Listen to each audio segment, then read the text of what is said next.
السلام علیکم ورحمۃ اللہ وبرکاتہ۔ امید کرتا ہوں سب خیریت سے ہوں گے۔ ایک نیا سبق لے کر حاضر ہوں سورۃ البقرہ آیت نمبر 230۔ فَإِن طَلَّقَهَا فَلَا تَحِلُّ لَهُ مِن بَعْدُ حَتَّى تَنكِحَ زَوْجًا غَيْرَهُ فَإِن طَلَّقَهَا فَلَا جُنَاحَ عَلَيْهِمَا أَن يَتَرَاجَعَا إِن ظَنَّا أن يقيم حدود الله وتلك حدود الله يبينها لقوم يعلمون۔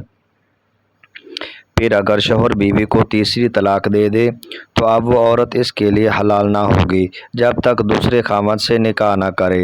پھر وہ دوسرا شوہر اگر اسے طلاق دے دے تو دونوں پر ایک دوسرے کی طرف لوٹ آنے میں کچھ گناہ نہیں، اگر وہ سمجھیں کہ اب اللہ کی حدوں کو قائم رکھ لیں گے، اور یہ اللہ کی حدیں ہیں جنہیں وہ دانش مندوں کے لیے بیان کرتا ہے۔